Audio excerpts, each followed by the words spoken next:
Salut à tous. Aujourd'hui, on va parler donc de Kia. C'est vrai que Kia et Hyundai font vraiment de très belles propositions. Aujourd'hui, malheureusement, Hyundai, je trouve, Ioniq 5 et 6 sont un petit peu élevés. Et puis malheureusement pour Kia, donc je pense qu'il y aura plus de bonus par la suite en 2024. Mais le bonus, c'est comme tous, il n'est pas éternel, donc il faut avancer et il faut voir des choses positives dans l'avenir. Et là, quand on voit Kia EV3, EV4 Concept 2023, de futures autos électriques, donc une EV4 a priori type berline, pas loin d'une EV6. Le V6, pareil, je trouve est joli. Il y a des choses qui sont intéressantes en termes de style. Ils ont mis le paquet, hein. Ils ont mis le paquet dans le châssis, ils ont mis le paquet avec le 800 volts, ils ont mis vraiment le paquet sur pas mal de choses. À l'intérieur, c'est vrai que c'est assez intéressant. On pourra reprocher, si tu vois, je sais plus si c'est dans la 6 ou V6 ou chez Hyundai, c'est bien les caméras, mais je pense que les rétros, le jour où tu as un problème de caméra et que tu as un problème d'électronique, tu es quand même content d'avoir tes rétros. Donc je pense que les rétros, vaut mieux laisser des rétros et de dupliquer donc avec des caméras, c'est... Je pense qu'au pire des cas, le système de Tesla, avec des petites caméras finalement en retour et que tu puisses avoir ça directement à la tablette, c'est, je trouve, intelligent parce que sur les premières finitions, normalement, tu n'as pas les caméras, mais tu as quand même ces retours, entre guillemets, un peu disgracieux que tu comprends pas, en fait, ce que ça vient faire là. Un petit peu comme des boutons que tu as chez Porsche ou ailleurs, mais que tu peux pas utiliser parce qu'ils ne sont pas fonctionnels, parce que tu n'as pas mis agent. C'est un petit peu dommage, quoi. Donc, là, vraiment, pour revenir à Kia, c'est assez prometteur.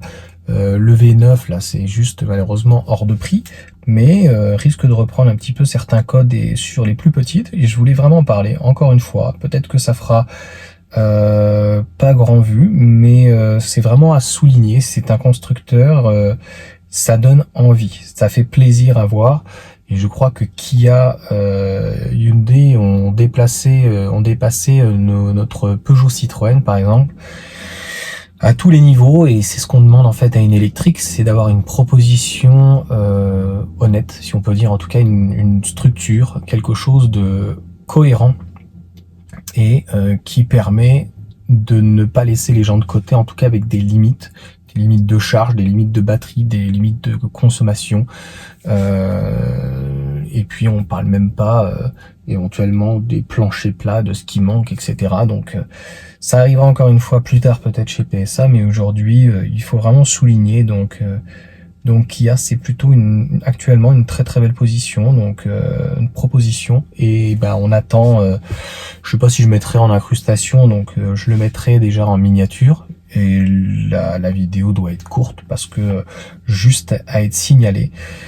Malheureusement, moi j'ai pas une nouvelle par rapport à la Ioniq 5 et peut-être la 6 d'aller voir, parce que c'est des constructeurs coréens que je connais pas. Je vois en tout cas l'ascension qu'ils ont. Ils ont parlé la Stinger, je crois que c'est comme ça qu'elle s'appelle, hein, avec c'est ça, un Stinger en thermique V6, une belle gueule. Bon, on n'en voit plus trop, et puis bon, aujourd'hui avec les malus, etc., malheureusement, ça devient compliqué. Dis-moi en tout cas ce que t'en penses par rapport à Kia, ce qu'ils sont en train de nous proposer, et puis il va falloir niveler un petit peu plus vers le bas. Je pense que pour une famille moyenne, un véhicule comme un iX1, par exemple, 4,50 m, c'est très bien, mais il faut de la modularité à l'intérieur, il faut un coffre à l'avant, il faut un plancher plat, il faut une batterie qui soit pas immense, l'idéal, une LFP.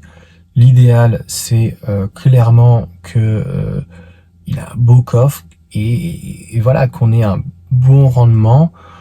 Le style, c'est très bien, mais il faut allier l'utile à l'agréable. Sur ce, je vous souhaite une bonne journée et puis à bientôt.